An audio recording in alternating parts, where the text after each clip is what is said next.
नमस्कार। हरियाणा के इस खास बुलेटिन में आप सभी का बहुत स्वागत है। मैं गरिमा श्रीवास्तव आपके साथ। बुलेटिन की शुरुआत करेंगे इस वक्त की अहम खबर से, जहां आज पूरी दुनिया अंतर्राष्ट्रीय युवा दिवस मना रही है। देश के अलग अलग जगहों पर अंतर्राष्ट्रीय युवा दिवस से जुड़े कार्यक्रम आयोजित किए गए। ऐसा ही एक कार्यक्रम हरियाणा के चंडीगढ़ में भी आयोजित किया गया, जिसमें मुख्यमंत्री नायब सिंह सैनी भी शामिल हुए। इस कार्यक्रम में सीएम नायब सिंह सैनी ने हरियाणा कौशल विकास मिशन के ITI परीक्षार्थियों को प्लेसमेंट ऑफर दिए। साथ ही विश्व कौशल प्रतियोगिता और IDEA के विजेता युवाओं को सम्मानित भी किया गया। इसके साथ ही सीएम सैनी ने स्कूली विद्यार्थियों को पोस्ट मैट्रिक छात्रवृत्ति भी रिलीज की है।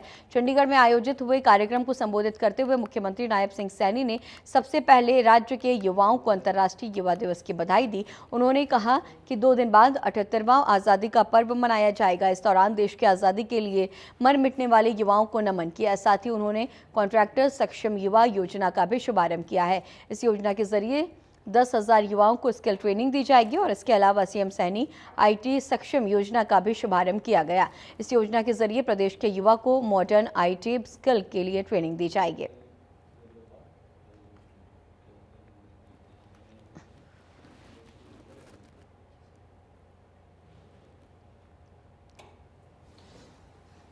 आज बहुत ही खुशी का दिन है कि हर घर हर गृहिणी पोर्टल लॉन्च किया गया है। इस पोर्टल के साथ ही हमने जींद की पावन धरा से हरियाली तीज के अवसर पर जो घोषणा अंत्योदय परिवारों को 500 रुपए में गैस सिलेंडर प्रदान करने की थी, उस घोषणा का क्रियान्वयन हो सकेगा। देश के यशस्वी प्रधानमंत्री नरेंद्र मोदी के नेतृत्व में हमारी हरियाणा की डबल इंजन सरकार का यह लक्ष्य है कि हम गरीब, अंत्योदय, पंक्ति में खड़े अंतिम व्यक्ति के जीवन को ज्यादा से ज्यादा सुलभ बनाया जा सके। इसी कड़ी में इस पोर्टल के तहत हरियाणा प्रदेश के 50 लाख के करीब BPL परिवारों को 500 रुपए में गैस का सिलेंडर मुहैया कराया जाएगा। 500 रुपया से अधिक की जो भी राशि होगी वो प्रत्येक ने बेनिफिशियरीज के खाते में DBT के माध्यम से सब्सिडी के रूप में उसके खाते में सरकार द्वारा डाल दी जाएगी। इस योजना का लाभ उठाने के लिए उपभोक्ता को एक SMS के माध्यम से हरियाणा सरकार के इस पोर्टल पर अपना पंजीकरण कराना होगा। और अब अगली खबर कैथल से है, जहां जाखौली अड्डा स्थित कन्या वरिष्ठ माध्यमिक विद्यालय स्कूल में हर घर तिरंगा कार्यक्रम में शहरी निकाय मंत्री सुभाष सुधा पहुंचे। हर घर तिरंगा कार्यक्रम पर सुभाष सुधा बोले कि आज हम जिन शहीदों की बदौलत खुली हवा में सांस ले रहे हैं, हम उन शहीदों की शहादत को प्रणाम करते हैं। उन्हीं के मार्गदर्शन में हम अपनी आने वाली पीढ़ी को ये पाठ सिखाना चाहते हैं कि किन हालातों में हमें ये आज़ादी मिली है, और इसीलिए हर घर तिरंगा कार्यक्रम शुरू किया गया। आपको ये भी बता दें कि हरियाणा के मुख्यमंत्री नायब सिंह सैनी और राज्य शिक्षा मंत्री सीमा त्रिखा ने हर घर तिरंगा कार्यक्रम की जमकर तारीफ की है।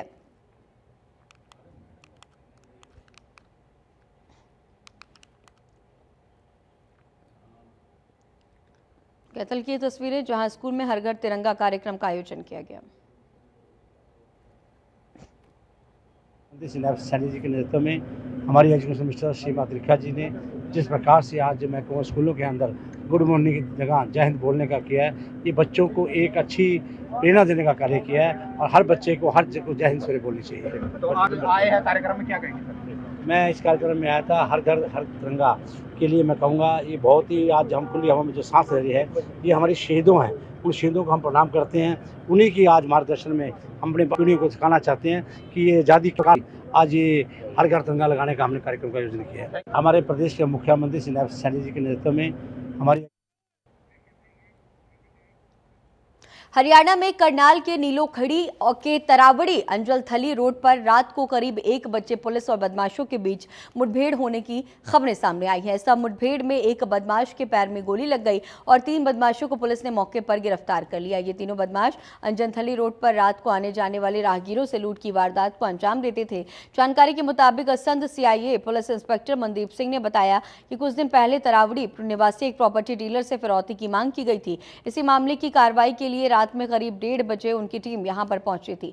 खबर तो यह भी है कि बदमाशों ने पुलिस पर फायरिंग की थी, जिसकी सूचना मिलने के बाद इलाके के DSP सहित तरावड़ी और बुटाना थाना पुलिस मौके पर पहुंची थी और जांच के लिए मौके पर FSL टीम को भी बुलाया गया था। तरवाड़ी थाना SHO मुकेश कुमार ने जानकारी दी कि बदमाशों के पास से एक पिस्टल और जिंदा कारतूस बरामद किए गए हैं। अब तक की जांच में ये सामने आया कि तीनों बदमाश सोनीपत के रहने वाले हैं। फिलहाल घायल युवक को इलाज के लिए अस्पताल भेज दिया गया है, जबकि अन्य 2 को पुलिस ने हिरासत में लेकर पूछताछ शुरू कर दी। हमारी सीआईए की टीम आई हुई थी। मेरे को भी सूचना प्राप्त हुई कि भाई यहाँ हमारी टीम पे कुछ बदमाश है, 3 नौजवान लड़के हैं, उन्होंने मतलब हमारी सीआईए की टीम पे फायरिंग की है। तो इसी सूचना पे मैं भी यहाँ पे आया था। तो यहाँ पे आके अभी पूछताछ की है, देखा है मैटर। तो 3 नौजवान लड़के थे, वो आते जाते राहगीरों को लूट रहे थे। लूटने की सूचना आ रही थी कि भी वो आते जाते राहगीरों को रुकवा रहे हैं। तो पकड़ लिया सर तीनों को? अब वो जब यहाँ मौके पर टीम आई तो टीम को पुलिस को देखते ही पुलिस पे फायरिंग शुरू कर दी उन्होंने। और जिसमें मतलब उन्होंने पुलिस पार्टी पे 3 राउंड फायरिंग बता रहे फायरिंग करी है। और फिर उनको रोकने की कोशिश करी, चेतावनी दी पुलिस की तरफ से, रुक जाओ आप।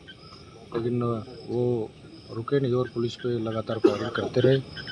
तो इस बीच पुलिस ने जवाबी कार्रवाई की, फायरिंग करी और जिसमें एक लड़के को मौजूद हैं इंस्पेक्टर मुकेश जी हमारे साथ मौजूद हैं। सर क्या कुछ बताना चाहेंगे, क्या कुछ कार्रवाई की गई है? बताया जा रहा है पुलिस पार्टी पर बदमाशों ने गोलियां चला दी हैं।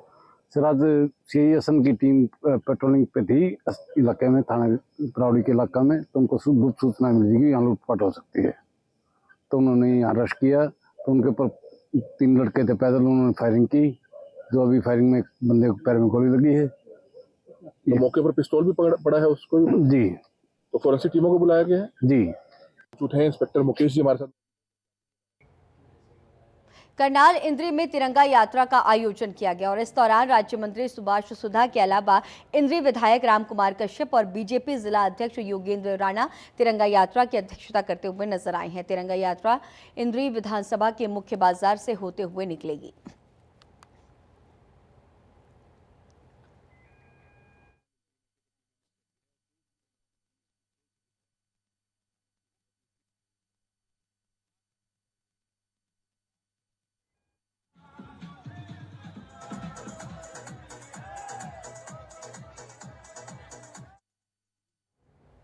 हरियाणा के पूर्व गृह मंत्री अनिल विज ने आज सुबह केंद्रीय शिक्षा मंत्री और हरियाणा विधानसभा चुनाव प्रभारी धर्मेंद्र प्रधान के दिल्ली स्थित निवास पर मुलाकात की है और उनकी मुलाकात की तस्वीरें भी सामने आ गई हैं, जहां केंद्रीय मंत्री धर्मेंद्र प्रधान से मुलाकात अनिल विज ने की। पूर्व राज्य गृह मंत्री हैं अनिल विज और धर्मेंद्र प्रधान से उन्होंने मुलाकात की है।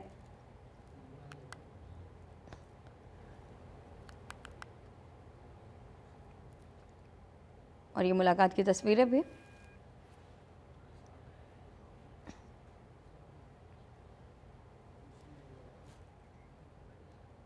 हरियाणा बीजेपी के प्रदेश अध्यक्ष मोहनलाल बडोली ने पत्रकारों से बातचीत करते हुए बताया कि देश के प्रधानमंत्री नरेंद्र मोदी के नेतृत्व में हर घर तिरंगा की शुरुआत की गई है, जिसका मकसद राष्ट्र भावना को जन जन तक पहुंचाना है। इस तरह के कार्यक्रमों के आयोजन पर शहीदों की शहादत को याद किया जाता है और इससे बच्चों में देशभक्ति की भावना जागृत होती है। अपनी बातचीत में मोहनलाल बडोली ने कहा कि जिस तरह 2014 में सूबे में स्पष्ट बहुमत से बीजेपी की सरकार बनी थी, ठीक उसी तरह से हरियाणा में एक बार फिर से 2024 में बीजेपी की सरकार बनेगी। ऐसा संभव हो सके, इसके लिए हरियाणा की जनता अपना पूरा सहयोग देगी और इस इतिहास को दोहराने का काम करेगी। प्रदेश अध्यक्ष ने यह दावा भी किया है कि हरियाणा में डबल इंजन की सरकार हमारे लोकप्रिय मुख्यमंत्री नायब सैनी के नेतृत्व में फिर से बनेगी। देश में देश के लोकप्रिय प्रधानमंत्री नरेंद्र मोदी जी ने जिस प्रकार से राष्ट्रीय भावना जन जन तक जाए, हर बच्चे तक जाए, बुजुर्ग तक जाए, और राष्ट्रीय पर्व है 26 जनवरी और 15 अगस्त, ये हमारे राष्ट्रीय पर्व हैं और दोनों को हम पूरी जनता की भागीदारी के साथ सभी जनप्रतिनिधि इसको मनाएं, इसलिए इसका नारा दिया है हर घर तिरंगा, घर घर तिरंगा। और प्रत्येक व्यक्ति अपने राष्ट्र के लिए काम करे, इस बात की प्रेरणा ये हमारे राष्ट्रीय त्यौहार और जो शहीद हमारे देश के इस आज़ादी के मतवाले जो इस देश को आज़ाद कराने में जिन्होंने अपनी भूमिका निभाई, उन सबको भी हम नमन करते हैं, उनको याद करते हैं। और ये देश दुनिया का सिरमौर बने, ये देश विकसित राष्ट्र बने, इसी प्रोग्रामों के माध्यम से ये देश विकसित राष्ट्र बनेगा। और अब खबर हरियाणा के करनाल से है, जहां अपने तय समय के अनुसार राष्ट्रीय स्वास्थ्य मिशन यानी कि NHM द्वारा आयोजित हड़ताल आज 18वें दिन भी जारी है। जानकारी के मुताबिक जिले के राष्ट्रीय स्वास्थ्य मिशन के कुल 678 कर्मचारी हैं, जिसमें से 99% कर्मचारी हड़ताल पर हैं। फिलहाल NHM द्वारा दी जाने वाली सभी स्वास्थ्य सेवाएं पूरी तरह से ठप हैं। दरअसल कर्मचारियों की मांग है कि उन्हें नियमित किया जाए, मुख्यमंत्री द्वारा घोषित 7वें पे कमीशन का लाभ दिया जाए और साथ ही वेतन से जुड़ी विसंगतियों को दूर किया जाए। इन मांगों को लेकर NHM के कर्मचारियों ने हड़ताल करने का फैसला किया, जो अभी भी जारी है। गुस्साए लोगों ने धरना स्थल पर मुंडन करवाकर अपना रोष व्यक्त किया है।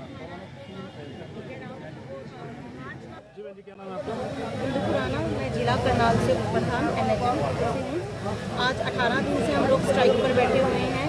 हमारी एक ही मुख्य मांग है, वो ये है कि जो 2017 दिसंबर 2017 में सर्विस बायलॉज हुए थे, जो 1 जनवरी 2018 को एप्लीकेबल हुए थे, उनको फ्रीज करने के लिए, उनको ख़त्म करने के लिए जो सरकार ने एक लेटर दी है, FD से लेटर आई है, उसको कैंसिलेशन और नियमितीकरण, सेवा सुरक्षा, 7th फेज के, जो कि 2021 में तत्कालीन मुख्यमंत्री श्री मनोहर लाल खट्टर जी ने कोरोना में जो दी गई सेवाएं थी, उनसे खुश होकर कहा था कि NHM कर्मचारियों को 7th पे दिया जाता है, जो आज 3-4 सालों के बाद भी अभी तक एप्लीकेबल नहीं हुआ है।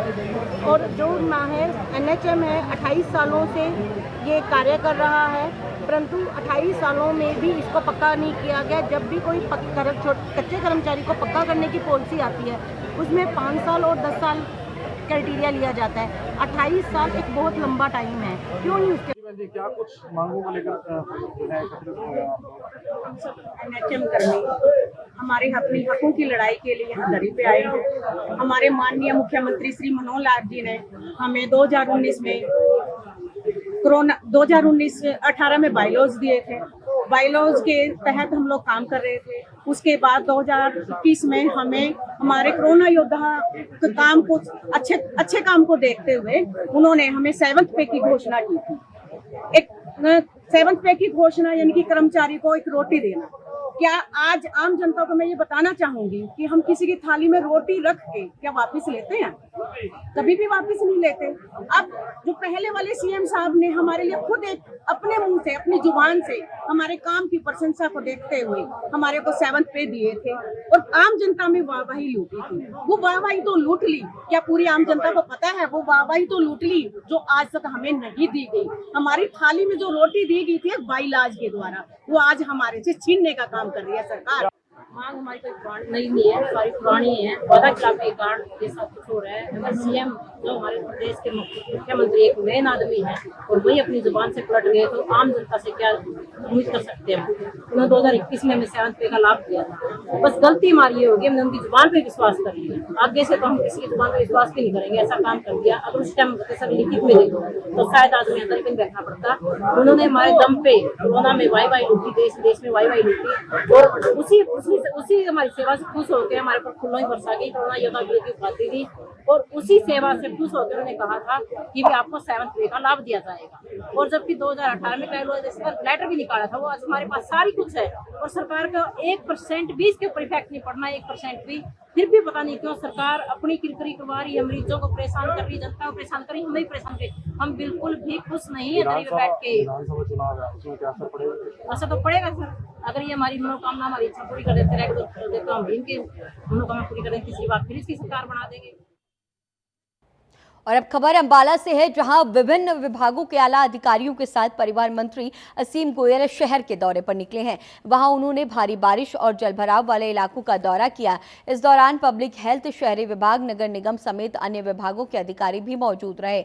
लोगों से बात करते हुए परिवहन मंत्री ने कहा कि जलभराव की समस्या को जड़ से खत्म करने के लिए IIT से प्लान बनवाएं। आपको अब ये भी बता दें कि अंबाला शहर में बीते रोज 5 घंटे में 230 mm बारिश हुई थी।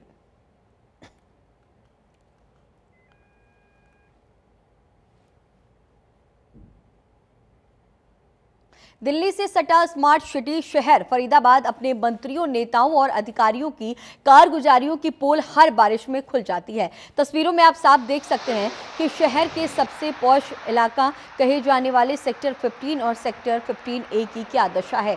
आप देख सकते हैं कि ये इलाके किस कदर पानी में डूब गए हैं। आपको ये भी बता दें कि कल शाम को लगभग 7 बजे से शुरू हुई बारिश करीब 1.5 घंटे चलती रही। इतनी बारिश होने से कई इलाके जलमग्न भी हो गए। फरीदाबाद में भारी बारिश का कहर जारी है और प्रशासन की पोल खुलती हुई भी नजर आ रही है। पौष इलाकों में भी जलभराव की परेशानियां देखी जा रही हैं।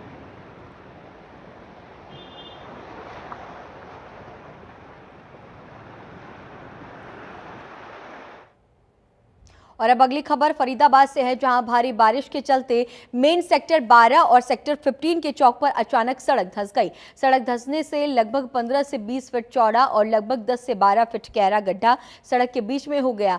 जानकारी के मुताबिक 15-20 दिनों पहले हरियाणा शहरी विकास प्राधिकरण ने इस जगह पर सीवर लाइन डालने का काम किया था। इस दौरान जो काम करने वाली एजेंसी काम कर रही थी, उसी की लापरवाही बरतने से सड़क पर यह इतना गहरा गड्ढा हुआ है। अब सवाल ये है कि ये लापरवाही काम करने वाले ठेकेदार की है या हरियाणा शहरी विकास प्राधिकरण के अधिकारियों की। ये जांच का विषय है। अधिकारियों को दोषियों के खिलाफ सख्त से सख्त कार्रवाई की जानी चाहिए।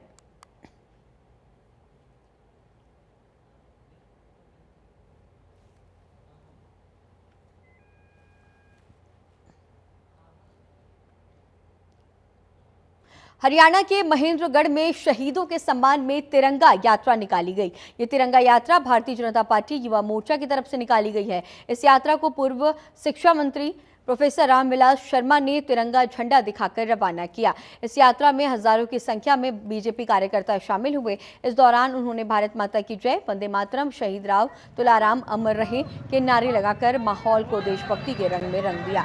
हालांकि बारिश ने इस माहौल में थोड़ी खलल जरूर डाली है, लेकिन पूर्व शिक्षा मंत्री रामविलास शर्मा और उनके कार्यकर्ताओं के जज्बे को कम नहीं कर सकी। बारिश में ही उन्होंने शहीद राव तुलाराम की मूर्ति पर माल्यार्पण किया। इस मौके पर पूर्व शिक्षा मंत्री रामविलास शर्मा ने पत्रकारों के सामने कहा कि ये राष्ट्रीय अभियान है, इसमें बीजेपी पार्टी का हर नेता भाग ले रहा है। प्रदेश के सभी जिलों में ये तिरंगा यात्रा निकाली जा रही है। इस मौके पर उन्होंने कांग्रेस पर निशाना साधा और कहा कि हरियाणा में कांग्रेस 2 भागों में बटी हुई है, एक चौधरी भूपेंद्र सिंह हुड्डा की तो दूसरी बहन शैलजा की कांग्रेस है। इसके अलावा उन्होंने ये भी कहा कि बीजेपी विधानसभा चुनाव के लिए तैयार है और इसी महीने मुख्यमंत्री नायब सिंह सैनी को महेंद्रगढ़ बुलाया जाएगा और वो अनेक विकास कार्यों का उद्घाटन करेंगे। उन्होंने ये भी बताया है कि आगामी 14 अगस्त को प्रदेश अध्यक्ष मोहनलाल बडोली का नारनौल में नागरिक अभिनंदन भी किया जाएगा। आज हमारी इस तिरंगा यात्रा में 1100 से अधिक बाइक यहाँ थे। हर गांव से ये तिरंगा यात्रा युवा मोर्चा के तत्वाधान में हुई। ये 3 किलोमीटर का लंबा काफिला महेंद्रगढ़ महाविद्यालय के प्रांगण से चला और राव तुलाराम अमर शहीद को माला पहनाने तक बारिश ने आसमान भी बरसा, भगवान भी कृपा के रूप में बरसे। आज की ये तिरंगा यात्रा बहुत ऐतिहासिक रही। 14 तारीख को हरियाणा भारतीय जनता पार्टी के प्रदेश अध्यक्ष श्री मोहनलाल जी कौशिक हमारे ज़िले में आ रहे हैं। नारनौल में उनका भव्य स्वागत की तैयारी हम कर रहे हैं। देखो, भारतीय जनता पार्टी हमेशा ही शहीदों का सम्मान करती आई और हम सब नागरिकों का भी कर्तव्य बनता है कि शहीदों का सम्मान करें, उनकी देश के प्रति दी हुई शहादत को समय समय पर याद करें। आज इस भव्य विशाल तिरंगा यात्रा के माध्यम से कॉलेज ग्राउंड से लेकर और बाबा राव तुलाराम की प्रतिमा तक, पुष्प अर्पित करने तक, जिस तरह से भगवान भी हमारे ऊपर राजी थे, प्रसाद के साथ साथ सब में उत्साह और ऊर्जा का एक संचार हुआ और निश्चित रूप से आने वाले समय में जिस तरह से यात्राओं के माध्यम से आज का देश का युवा जागृत हो रहा है, तो निश्चित रूप से आने वाले समय में ये देश के लिए अच्छा भी है और हम सबके युवाओं के लिए प्रेरणा का स्रोत भी है कि हम शहीदों का सम्मान कर रहे हैं। कुरुक्षेत्र में आदमपुर के विधायक भव्य बिश्नोई आज जो कुरुक्षेत्र यूनिवर्सिटी में पहुंचे और कुरुक्षेत्र यूनिवर्सिटी में पहुंचने पर भव्य बिश्नोई का शुभम मेवला सहित सैकड़ों युवाओं ने जोरदार स्वागत किया। विधायक भव्य बिश्नोई ने पत्रकारों से बातचीत करते हुए कहा कि युवाओं की चुनाव में क्या भागीदारी हो और युवाओं के लिए भारतीय जनता पार्टी क्या कर सकती है, इन सभी मुद्दों को लेकर आज वो कुरुक्षेत्र यूनिवर्सिटी पहुंचे और साथ ही उन्होंने युवाओं से बातचीत भी की है।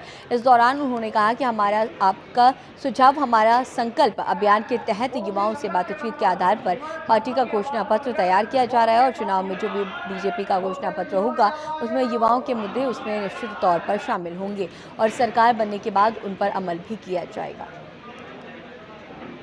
देखिए, सबसे पहले तो मैं कुरुक्षेत्र यूनिवर्सिटी में उपस्थित सभी भाइयों बहनों का दिल की गहराइयों से आभार प्रकट करना चाहता हूं कि बारिश के मौसम में, ह्यूमिडिटी के मौसम में, गर्मी के मौसम में इन्होंने इतनी गर्म जोशी के साथ मेरा स्वागत किया। और विशेष रूप से मैं भाई शिवम का और तमाम साथियों का आभार प्रकट करना चाहता हूँ कि इन्होंने आज मुझे यहाँ आमंत्रित किया और मान सम्मान के साथ मेरा स्वागत किया, मैं कभी भुला नहीं पाऊँगा।